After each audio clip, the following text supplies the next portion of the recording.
Bienvenue devant moi. J'ai devant moi le tout dernier téléphone alimenté par Xiaomi et je vais vous montrer comment enregistrer l'écran sur cet appareil.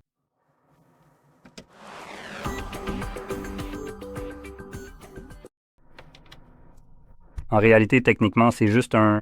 Bon, c'est comme ça, mais il s'agit du Xiaomi 17 Ultra, donc en gros, tout ici sera à peu près positionné de la même manière. Donc, pour commencer, il suffit de faire glisser votre doigt vers le bas depuis le coin supérieur droit de l'écran, ce qui fait apparaître les raccourcis. Et ici, nous cherchons l'enregistreur d'écran qui, à première vue, n'est pas ajouté par défaut. C'est dommage, donc nous allons devoir le faire nous-mêmes. En cliquant juste ici, sur ce bouton d'édition, puis en faisant défiler vers le bas pour le trouver quelque part en dessous.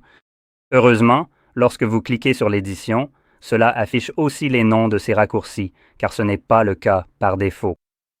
En fait, si on fait défiler tout en haut, ce raccourci n'est pas visible au début, donc il faut en fait faire glisser.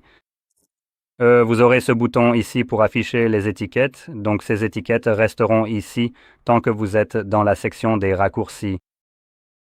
Donc, si vous le souhaitez, vous pouvez évidemment l'activer. Et maintenant, cherchons l'enregistreur d'écran. Il est juste ici, donc une fois que vous l'avez trouvé, il suffit d'appuyer sur le bouton plus avec la coche, et le voilà. Maintenant, avant d'appuyer dessus pour commencer l'enregistrement, je vais le maintenir appuyé car cela va rapidement m'emmener dans les paramètres, et ici nous pouvons voir comment l'enregistreur est configuré par défaut. Je pense que c'est la configuration par défaut. En termes de résolution, nous sommes en fait réglés sur une bonne option. Je suis surpris que ce soit la résolution par défaut. Si ce n'est pas le cas, ce qui est plus probable, je pencherai plutôt pour ça. Probablement que 720p est la résolution par défaut. Si c'est le cas, changez-la évidemment pour la plus élevée, qui est 2600 par 1200. Juste en dessous, nous avons la qualité vidéo, qui est exprimée en mégabits par seconde. Elle est réglée sur 16, mais vous pouvez l'augmenter ou la diminuer. Pour ce type de résolution, 16 est en fait plutôt bien, mais vous pouvez la passer à 24. Je ne recommanderais pas vraiment d'aller beaucoup plus haut, car cela définit en fait l'espace que cela prend. Donc ce serait 16 mégabits par seconde. Évidemment, plus vous augmentez, plus cela prendra de l'espace de stockage. Donc au lieu par exemple d'être comme, disons que cela équivaudrait à... en fait, je ne sais pas exactement à quoi cela équivaut, mais donnons un chiffre hypothétique. Donc vous enregistrez pendant, je ne sais pas, 10 minutes, et vous obtenez, je ne sais pas, 1 gigaoctet de taille de fichier, n'est-ce pas? Supposons donc que ce soit ce que l'on aurait ici, même si je ne pense pas que ce soit correct. Et si vous l'augmentez à, par exemple, à 32, vous doublez en quelque sorte la qualité effective ici, mais vous doublez aussi l'espace de stockage nécessaire. Donc au lieu d'un gigaoctet, vous allez utiliser 2 gigaoctets pour les mêmes 10 minutes d'enregistrement. C'est littéralement juste la quantité de stockage qui sera utilisée ici. Maintenant, en dehors de la quantité de stockage utilisée, cela change aussi la qualité. Vous pouvez être réglé sur la résolution la plus élevée possible ou la plus basse, et cela dépendra de vos mégabits définis ici. Cela pourrait ne pas faire une grande différence.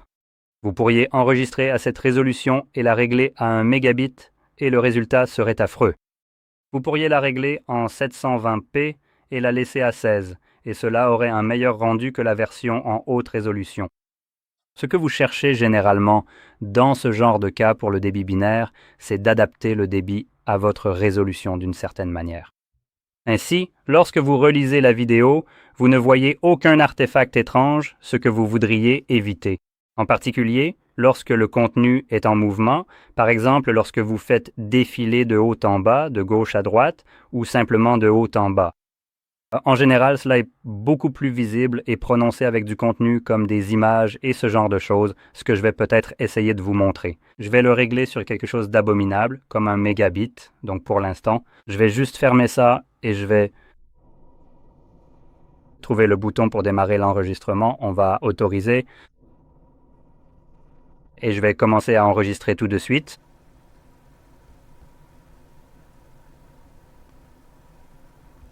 Arrête. Donc, en théorie, ça devrait être horrible. Vérifions rapidement si c'est le cas.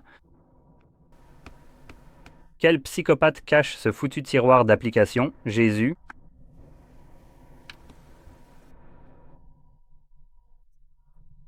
J'adore vraiment le fait qu'il n'y ait pas de tiroir d'application en ce moment. Génial, comment diable je fais une recherche ici. Super, je ne peux même pas faire de recherche. Où est cette foutue appli Photos? Voilà, c'est bon. Non, fiche-moi la paix. Non.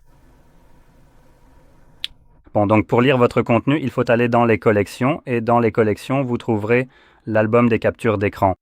L'album des captures d'écran contiendra les captures d'écran et les enregistrements d'écran, donc il y en a deux, mais ça reste le meilleur endroit pour les trouver. Voyons rapidement. En fait, ça a encore l'air mieux que ce que je m'attendais. Mais on peut déjà voir les artefacts. Maintenant, je vais zoomer à fond. Voilà, juste pour que vous puissiez voir ça beaucoup plus clairement. Et on va augmenter un peu l'exposition. Donc je vais juste bouger ça de quelques points et vous pouvez voir. Voilà, la qualité devient un peu pixelisée. C'est donc à ça que sert le débit binaire. Maintenant, dès que ça s'arrête de bouger, ça retrouve en quelque sorte la netteté. Donc là, ça paraît un peu flou, d'accord? Dès que ça s'arrête, ça retrouve lentement la netteté. C'est donc ce que fait le débit binaire. Pour être tout à fait honnête, c'est un effet qui s'avère être beaucoup plus subtil que ce à quoi je m'attendais initialement au tout début de l'expérience.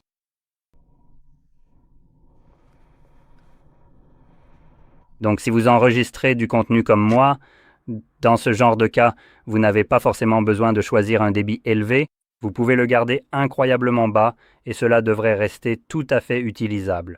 Maintenant, gardez à l'esprit que je montre ça sur un téléphone en ce moment. Et selon l'endroit où vous regardez ceci, sur votre téléphone ou sur un moniteur, cela pourrait ne pas être aussi visible.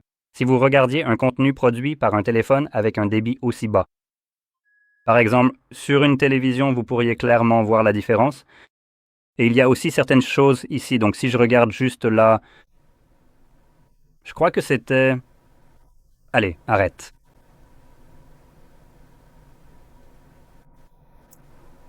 Pourquoi tu sautes, espèce de con?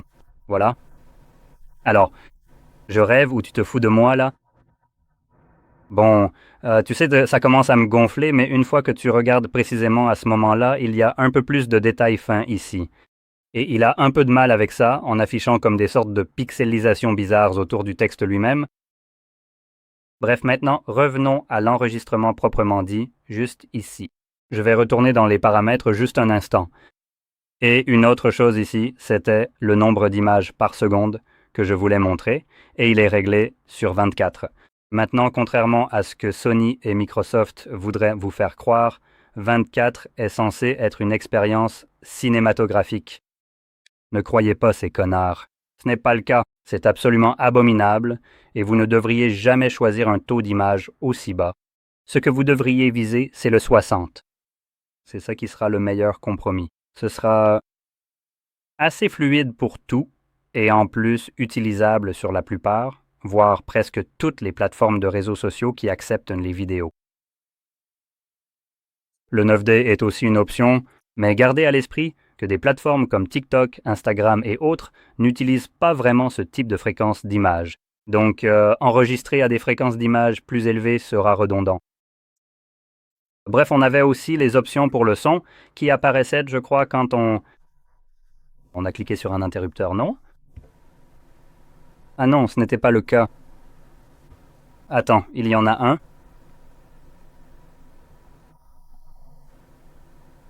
Ah, voilà. Source du son. Voilà.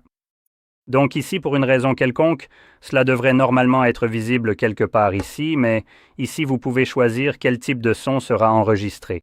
Là, nous avons aucun, donc rien ne sera enregistré au niveau du son, ni le micro, ni le système, ni les deux. Maintenant, si vous prévoyez d'utiliser les deux, je vous recommande d'utiliser un casque, simplement pour éviter que le microphone ne capte le son du système une seconde fois, ce qui pourrait créer un effet d'écho indésirable. Bref, maintenant que tout est prêt, laissez-moi juste changer rapidement les mégabits sur la valeur par défaut, 16. Je veux refaire l'enregistrement une fois de plus, mais cette fois, on va le faire correctement.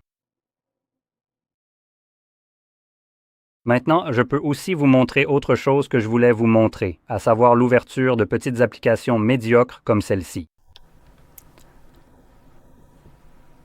Netflix est préinstallé sur cet appareil. Vous n'avez jamais besoin de l'installer. Vous n'avez même pas besoin de posséder un compte. Je n'ai jamais eu de compte. Je n'ai pas installé cette application. Je n'ai rien accepté, ni conditions d'utilisation ni service, car je n'ai en fait jamais eu de compte. Et elle ne s'affiche même pas quand vous l'installez. Alors même si c'était le cas, je ne l'ai pas installé de toute façon. Il était fourni avec l'appareil. Je tiens à préciser cela en raison de ce que vous allez voir. Arrêtons donc l'enregistrement ici. Cool. Et revenons à nos photos. Et nous pouvons maintenant examiner l'autre, qui apparaîtra dans une seconde. Voilà, ça prend un moment pour charger la vidéo et genre la terminer.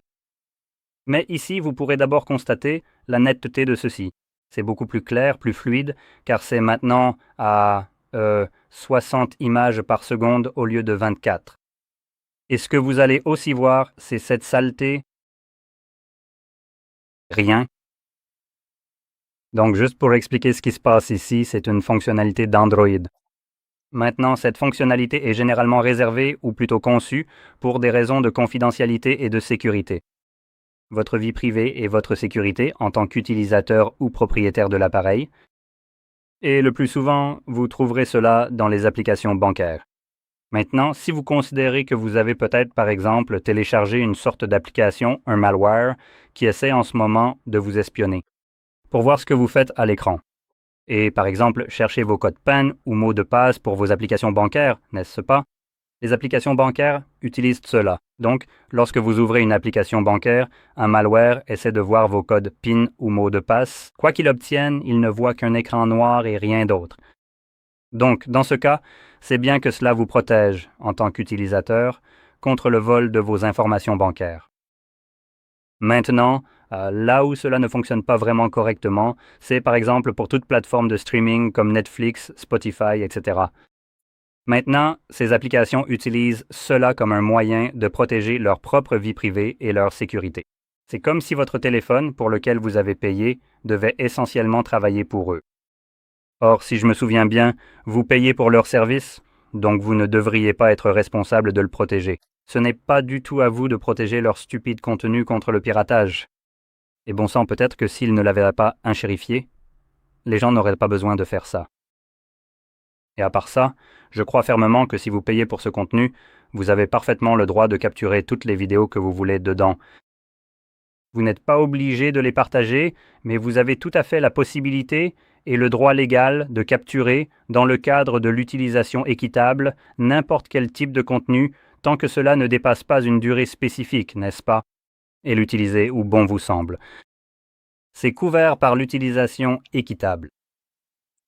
Donc, une application qui débarque ici et qui se pavane vous empêchant de faire ce que vous voulez sur votre propre appareil, sans même demander votre permission, c'est, à mon avis, une violation massive et un abus de pouvoir de la part de n'importe quelle application. Et ce qu'elles peuvent faire sur votre propre appareil, sans même prendre la peine de demander votre autorisation. Donc, pour cette raison, je vais vous montrer comment vous pouvez capturer des vidéos de séries ou de films sans utiliser la application de merde comme Netflix.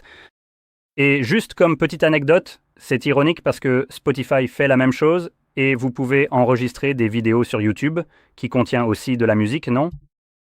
Mais Spotify a essentiellement lancé son activité grâce au piratage en téléchargeant illégalement toute la musique d'Internet via LimeWire, puis en créant un service à partir de ça. Et maintenant, ils ont un gros problème avec le fait que vous fassiez la même chose. Ouais. Un peu hypocrite, là. Mais de toute façon, pour contourner ce truc pourri, il suffit d'aller dans son navigateur et de chercher quelque chose comme pastream.mov. Voilà. C'est parti. Je crois que j'ai fait une faute d'orthographe. .mov. Voilà. Essayons encore une fois. Mais qu'est-ce que c'est que ça?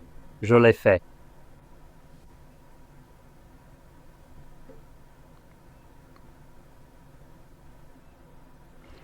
Bon, j'imagine qu'ils ont probablement fermé leur porte.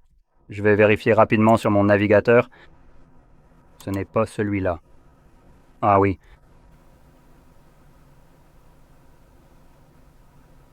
Oh oui, il semble qu'il y ait une notification DMCA, mais ce n'est pas celle-ci. Donc,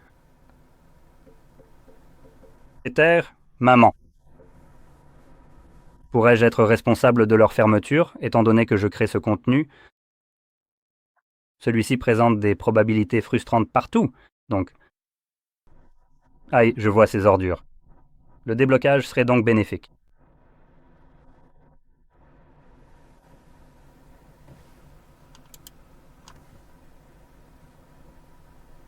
Mais où diable est-ce? Copier, rouler, quoi? Non, juste.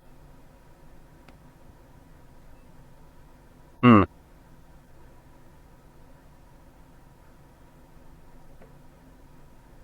d'accord. Bon, il semblerait que je ne vais pas pouvoir vous montrer, parce que ça n'a pas l'air de fonctionner correctement. Ça fait un peu peur, là. Tant pis. Je ne suis pas en mesure de vous le montrer maintenant.